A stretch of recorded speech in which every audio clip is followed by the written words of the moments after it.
A married man doesn't stay because of love alone. He doesn't remain only for duty, routine, or fear of change. He stays, and sometimes becomes obsessively tied, because of one mental trap he cannot escape. And no, it's not what you think right now. Forget everything you believe you know about marriage. Forget the fairy tales, the romantic advice from friends, or the glossy promises from Hollywood. We're not talking about passion, beauty, or the perfect relationship. That's the surface game, shallow, fleeting, and fragile. What really holds him is something deeper, an invisible mechanism in his psyche, ancient and unconscious, that works like a hook in the mind. It's not visible in words or actions, but you can feel it in the way he cannot let go, even when everything around him suggests he should. Have you ever wondered why some married men cannot break free, no matter how unhappy they look? Today we'll uncover this mental trap, and once you see it, you'll never look at marriage the same way again. The invisible weight of the promise. From the very beginning of civilization, marriage has never been only about love. It has always carried a deeper meaning, tied to duty, honor, survival, and the order of society itself. When a man takes vows, whether before witnesses, family, or even silently to himself, he steps into a pact far larger than two individuals. That promise becomes part of him, and this is where the mental trap begins. The invisible weight of the promise. A man who marries does not just enter into a relationship with his partner. He binds himself to centuries of symbols, stories, and expectations carried within the collective unconscious.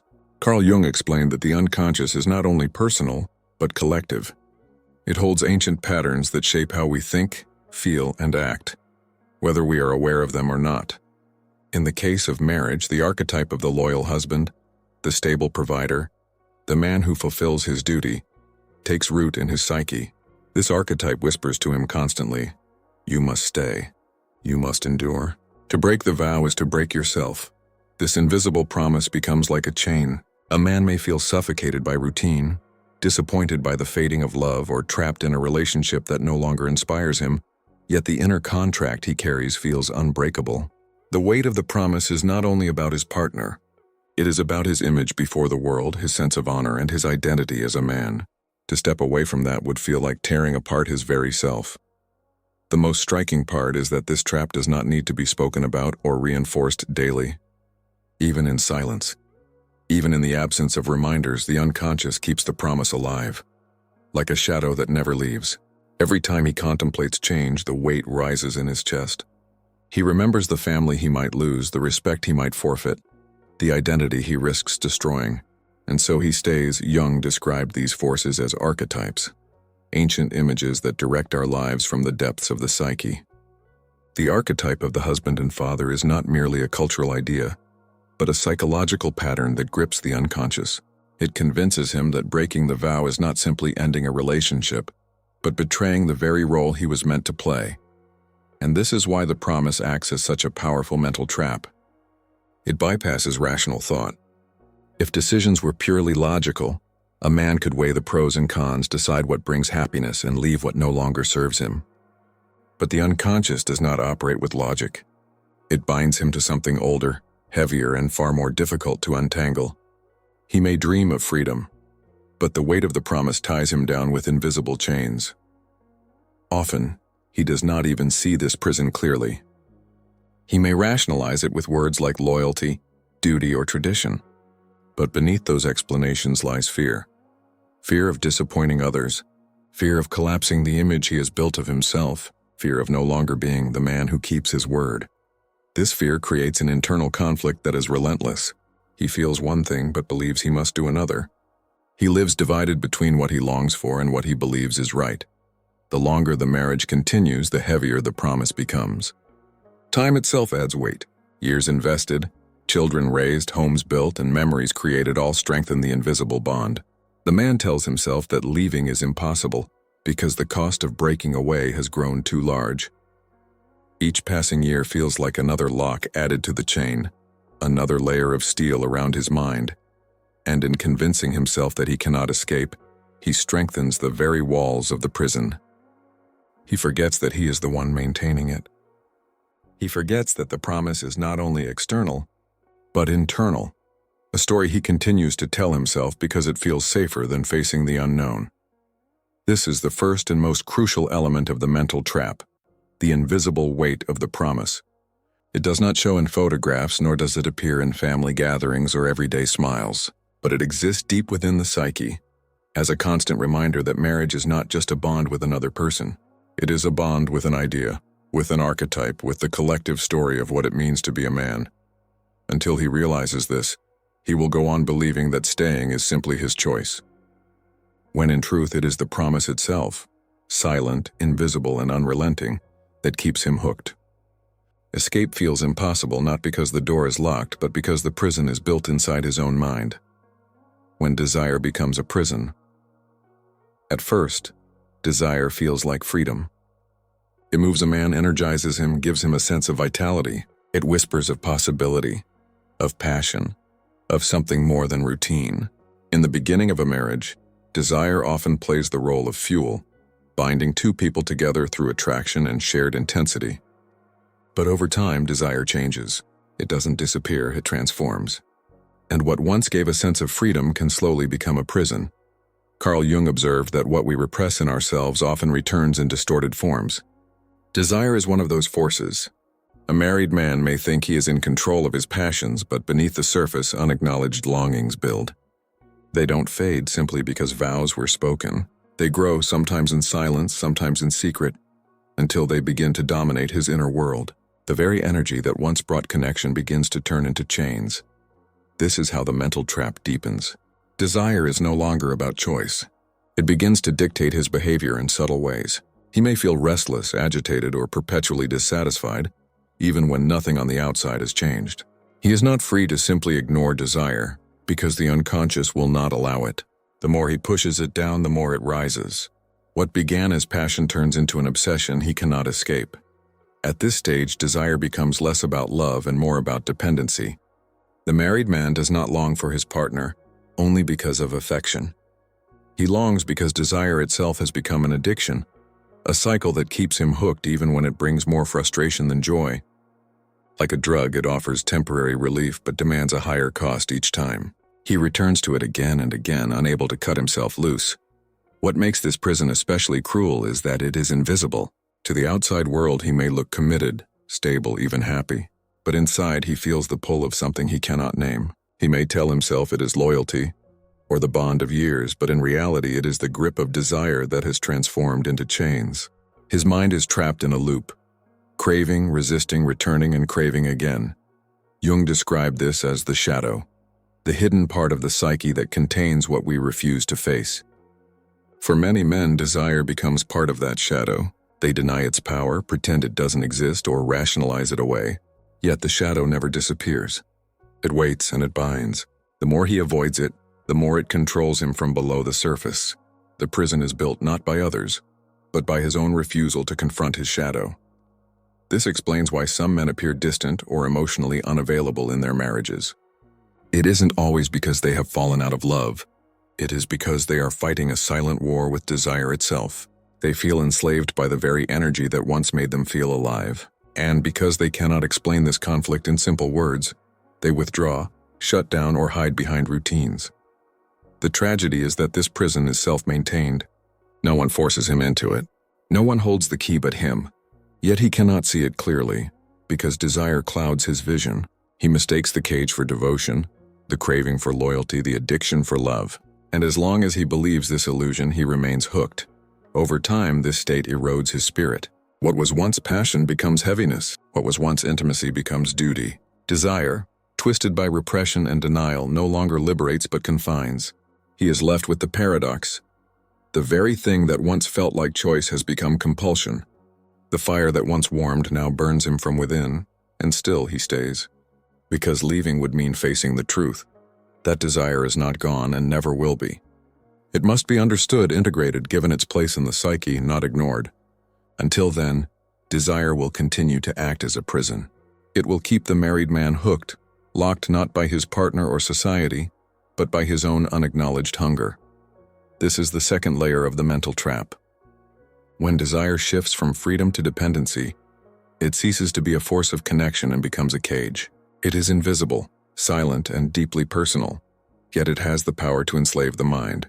And unless he learns to recognize the shadow at work, he will never escape its grip.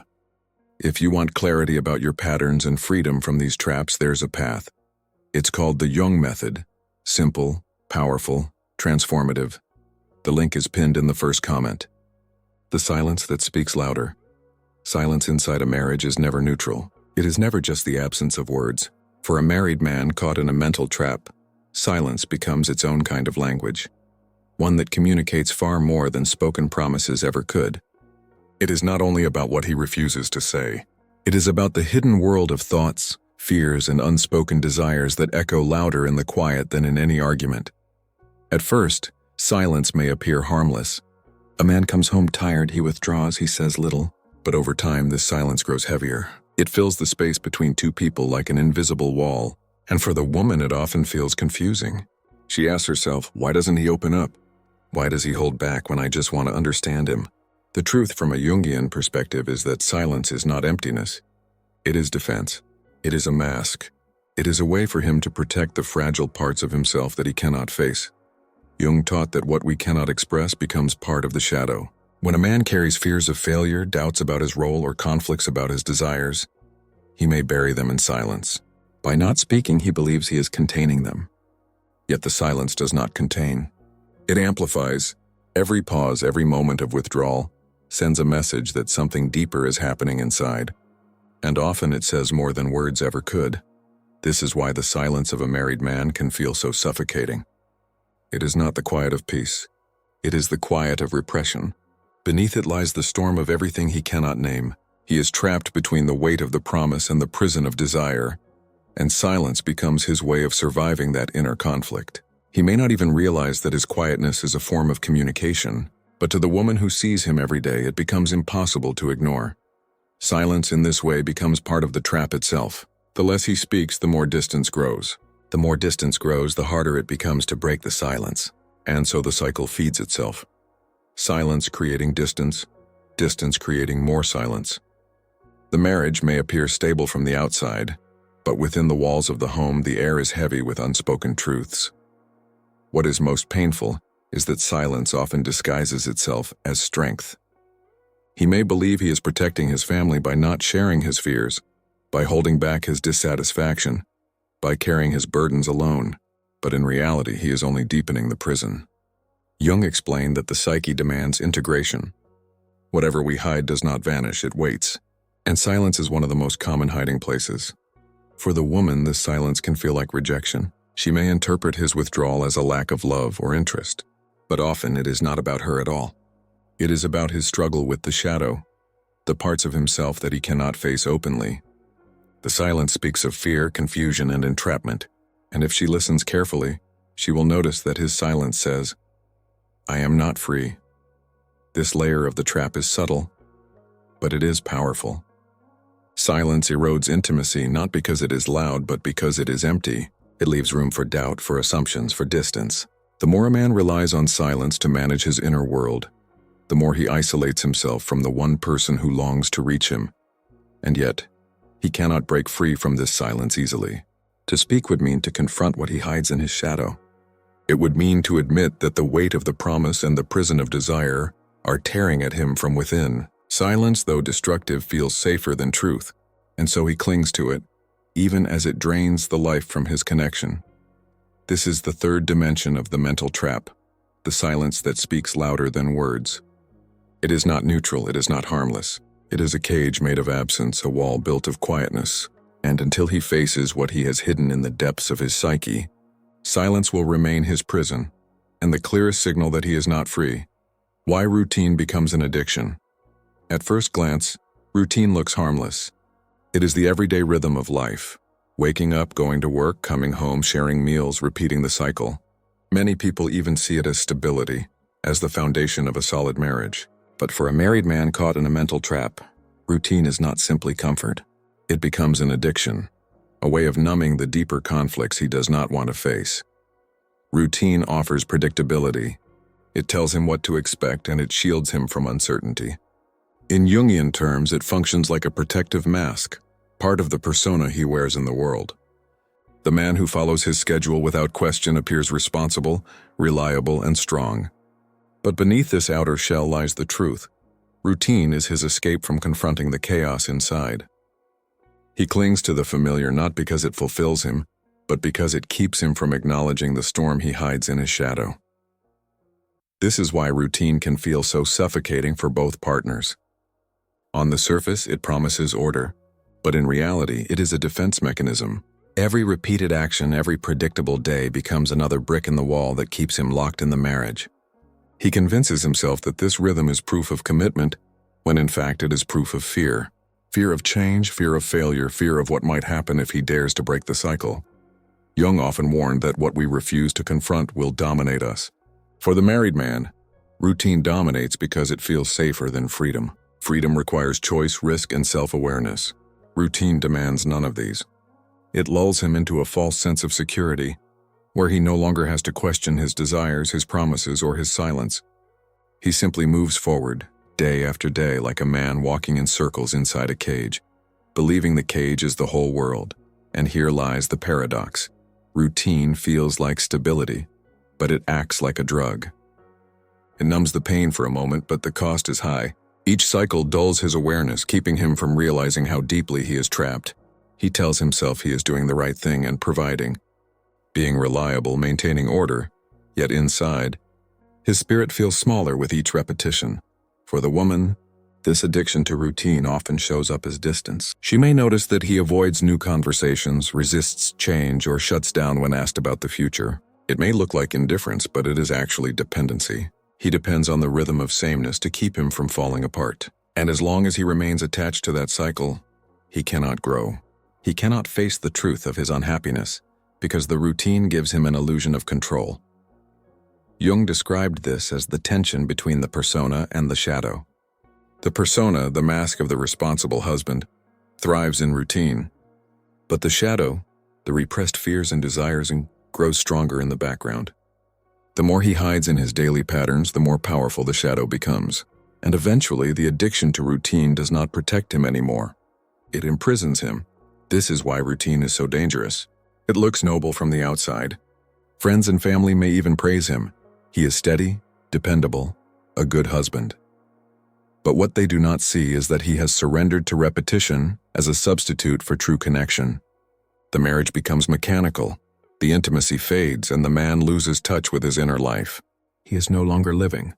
He is only repeating, and still he stays. Because the cage of routine feels safer than the unknown. To break it would mean facing questions he does not want to answer. What do I really want? Why do I feel trapped? What am I afraid of losing? These questions threaten his carefully built structure, so he buries them under more repetition. He convinces himself that doing the same thing every day is a sign of loyalty, when in truth it is a sign of fear. This is the fourth layer of the mental trap, routine as addiction.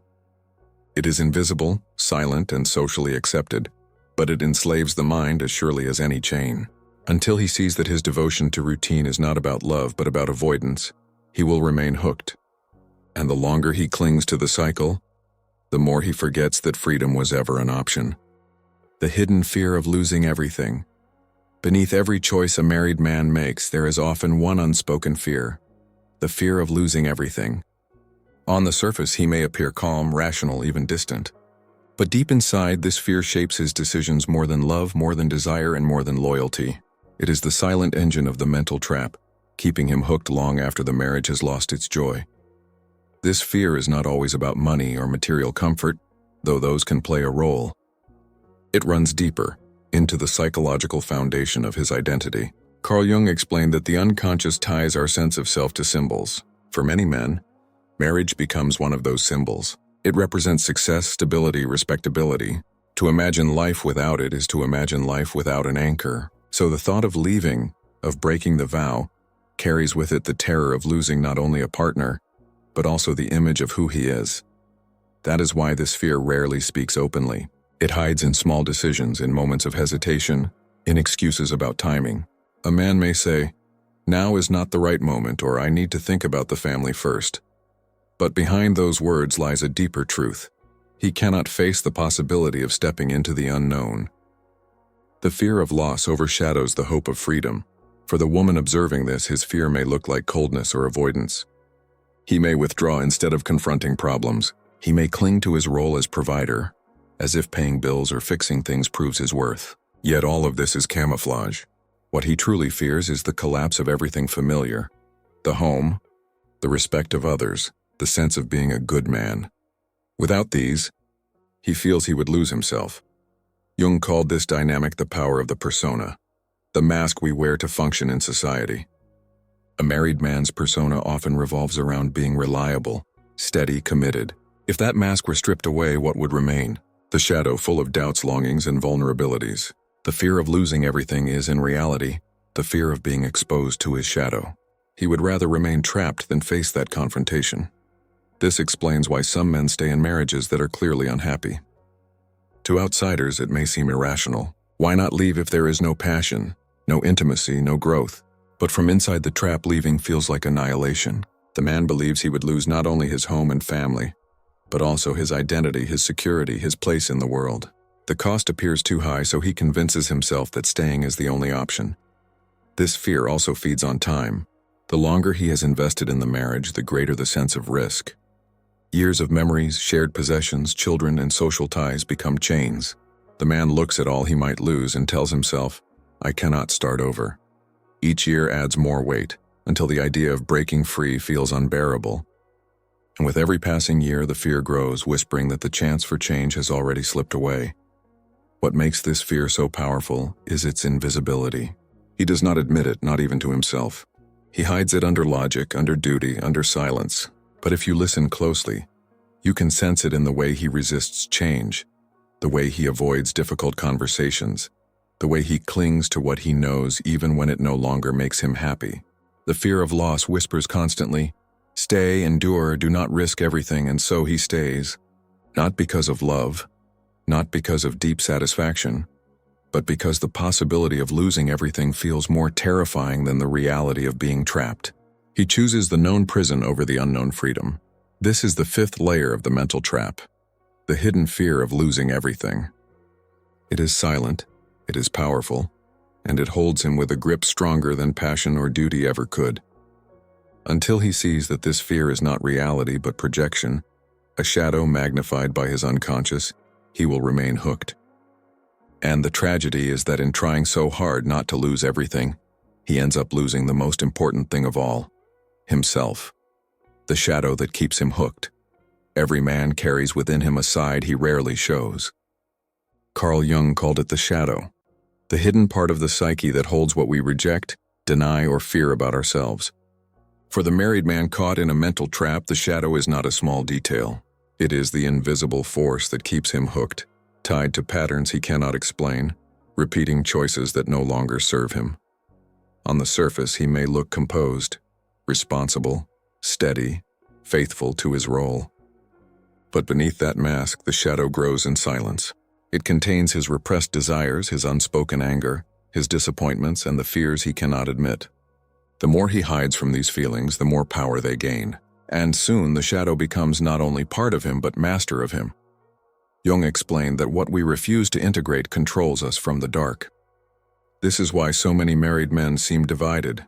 One part trying to live the role of the good husband, another part secretly restless, dissatisfied, or drawn to temptations they cannot resist. The more they deny the shadow, the tighter its grip becomes. The trap is no longer only the promise, the routine, or the silence. It is the unconscious force of the shadow pulling from beneath. The shadow keeps him hooked because it feeds on contradiction. He says one thing but feels another. He smiles but carries resentment. He shows loyalty but secretly longs for freedom. And instead of confronting this split within himself, he buries it. Silence becomes his refuge, routine becomes his excuse, fear becomes his anchor. But the shadow is still there, shaping every thought and decision without him realizing. For the woman, the presence of the shadow is felt in subtle ways. It shows up in his unpredictability, in his sudden distance, in the moments when his words do not match his actions. She may sense that something is off, that he is holding back more than he admits. And she is right, because the shadow cannot stay hidden forever. It leaks through behavior, through moods, through the very atmosphere of the relationship. This is why the shadow is so dangerous. It does not shout. It whispers. It sabotages from the inside. The married man tells himself he is in control. that he is doing the right thing by staying, by enduring. Yet beneath those justifications, the shadow grows stronger. It is the source of his addictions, his silence, his fear of loss. Every layer of the mental trap is tied to it. Jung taught that the only way to break free from the shadow's power is to bring it into awareness, to see it, to name it, to integrate it. But most men resist this confrontation.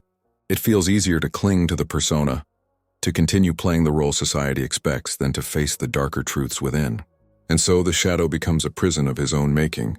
The tragedy is that the shadow does not only harm him, it harms the relationship too. Because when a man is ruled by what he cannot face, he cannot offer real intimacy. His partner is left with fragments, with half-truths, with the uneasy sense that part of him is always elsewhere. She feels the gap but cannot bridge it because the root of the problem lies hidden in his unconscious. And so, the shadow keeps him hooked. It convinces him that leaving would expose too much, that speaking would reveal too much, that change would demand too much. It whispers that staying in the trap is safer, even if it costs him his peace. It tells him that silence, routine, and fear are the right choices, when in truth they are chains. This is the sixth layer of the mental trap, the shadow itself. Not the vows, not the family, not the routine, but the unseen part of his own psyche that controls him without his consent. Until he turns to face it, the shadow will keep him bound, and the more he resists, the deeper the chains will sink. The married man may think he is choosing loyalty, but often he is simply obeying the shadow. And until he realizes this, he will never truly be free. The secret power of emotional dependency. Not every chain in a marriage is visible. Some are built not from vows or routines, but from something far more subtle. Emotional dependency. For the married man caught in the mental trap, this dependency becomes one of the strongest forces that keep him hooked. It is silent. It is invisible. And it works like a hidden current pulling him back whenever he tries to drift away. At first, dependency may look like connection. He feels comfort in her presence, reassurance in the familiar bond. To outsiders, this might even look like love. But underneath, what often drives him is not love freely chosen, but fear of losing his source of stability. Jung explained that when a man projects his inner needs onto his partner, he begins to depend on her not as a person, but as a symbol. She becomes the carrier of his security, the mirror of his worth, the anchor of his fragile self. This is why emotional dependency is so powerful. It disguises itself as loyalty, as attachment, even as care. But in truth, it is control. The man cannot imagine himself apart from her because he has invested too much of his identity in the relationship. He does not simply live with her. He leans on her as if she were part of his own psyche. Without her, he feels incomplete, unstable, lost, and so he remains hooked. Not because the marriage is flourishing, not because intimacy is alive, but because the thought of being without her terrifies him. Emotional dependency chains him more tightly than duty or fear of society ever could. He is not just afraid of breaking promises. He is afraid of breaking himself. Jung warned of the danger of projection, when we place our inner needs and weaknesses onto others. A married man who depends emotionally on his wife is, in fact, projecting his own unacknowledged fears onto her. She becomes the one who carries his loneliness, his insecurity, his shadow. And the more he depends on her, the less he faces those feelings within himself. Dependency, then, is not connection. It is avoidance. For the woman, this dependency often feels heavy. She may notice that he clings in subtle ways, that he resists independence, that he looks to her for validation he cannot find inside. At times it can feel flattering, to be needed, to be central in his world. But over time, the weight of his dependence drains intimacy instead of deepening it. She becomes his anchor, but also his cage. This is the secret of emotional dependency. It looks like love, but it is built on fear. He stays not because he is free to choose, but because he is afraid of standing alone. His unconscious convinces him that without her he will collapse. And so he binds himself, repeating the cycle, unable to imagine life beyond the relationship. The longer this dependency continues, the stronger it grows. Each year adds more shared history, more obligations, more reasons to stay. And with every passing season, he convinces himself that he cannot survive without her presence. This belief does not strengthen the marriage. It weakens him. It keeps him from growing, from facing his shadow, from developing true independence. Jung believed that real love arises when two whole individuals meet, not when one leans on the other to fill their emptiness. But for the man trapped in dependency, love and fear are tangled together. He confuses his reliance with commitment, his fear with devotion, and as long as he believes this, he remains hooked, not by love but by dependency itself. The tragedy is that this dependency rarely brings peace. Instead, it creates constant tension. He may feel resentful of the very person he depends on. He may pull away while simultaneously clinging tighter. This push and pull confuses both partners, creating a dynamic that feels unbreakable yet unsatisfying. And still he stays. Because dependency convinces him that leaving would mean collapse, that freedom would mean emptiness, that independence would mean loneliness. He does not realize that this is an illusion created by his own unconscious. He mistakes the fear of standing alone for the reality of needing her. This is the seventh layer of the mental trap, the secret power of emotional dependency. It is quiet, it is disguised, and it holds him tighter than duty, silence, or even desire. Until he learns to reclaim his own inner strength, he will remain bound, and the woman beside him will continue to feel the weight of a connection that is less about love and more about fear. The awakening to break the trap.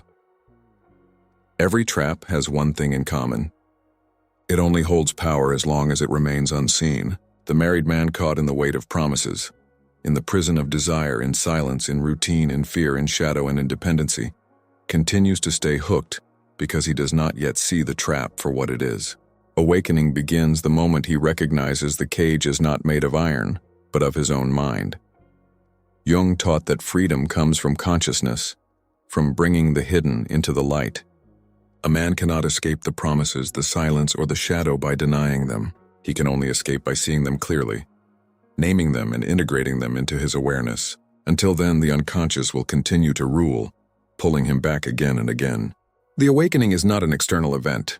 It is an inner turning point. This awakening often begins quietly. It may start with a question.